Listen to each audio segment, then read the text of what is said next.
Imagine being outnumbered 10 to 1. Your ship is half the size of the enemy's, and yet, instead of running, you charge straight at them. This is the story of the USS Johnston, the tiny American destroyer that went head-to-head with the might of the Japanese fleet and made history in one of the most heroic last stands of World War II. This is the last stand of the USS Johnston. October 1944, the Battle of Leyte Gulf. The United States is invading the Philippines to cut off Japan's supply lines. To stop them, Japan throws everything they have left into the fight. Among their forces, the massive center force, battleships, cruisers, destroyers, led by the giant Yamato, the largest battleship ever built. Standing in their way, a small U.S. escort group codenamed Taffy 3. It was never meant for frontline combat. These were escort carriers, tiny jeep carriers with a handful of planes, and a screen of destroyers for protection. One of them was the USS Johnston. The Johnston was a Fletcher-class destroyer, sleek, fast, but lightly armored. Its captain, Commander Ernest E. was part Cherokee, known for his fearless leadership. When he took command, he told his crew, "This is going to be a fighting ship. I intend to go in harm's way, and anyone who doesn't want to go along better get off right now." Nobody left. On the morning of October 25th, 1944, the nightmare came true. Out of the mist, 23 Japanese warships appeared, including 4 battleships, 8 cruisers, and 11 destroyers. Taffy 3 had just 6 escort carriers, 3 destroyers, and 4 tiny destroyer escorts. The Americans were trapped.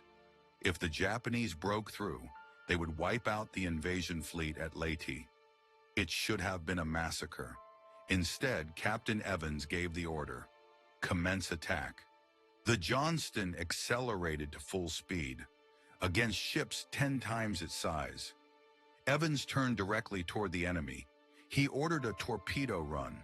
5 torpedoes streaked through the water, smashing into the heavy cruiser Kumano.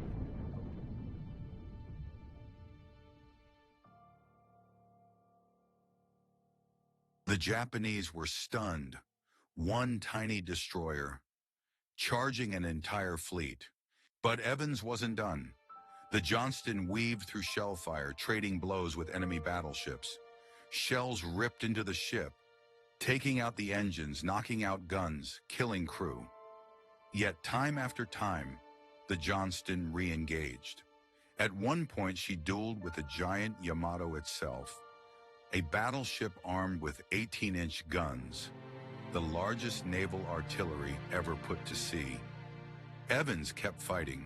His crew called him unstoppable. Meanwhile, the other destroyers and carrier planes joined the fight, inspired by the Johnston's charge. Together, they unleashed smoke screens, torpedo attacks, and relentless harassment. The Japanese fleet, convinced they were facing a much larger force, began to falter. After hours of brutal fighting, the Johnston was dead in the water. Her ammunition was gone. Fires raged across the deck.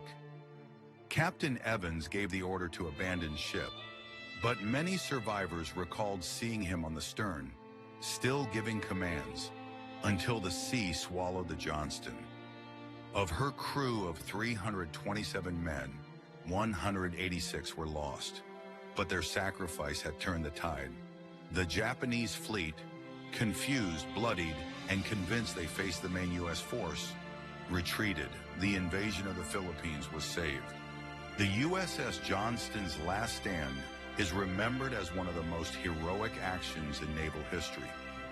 Captain Ernest Evans was posthumously awarded the Medal of Honor, the first Native American in the U.S. Navy to receive it.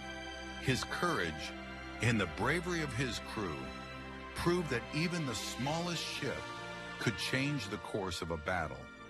And today, the name Johnston is spoken with reverence, a destroyer that refused to back down and fought until the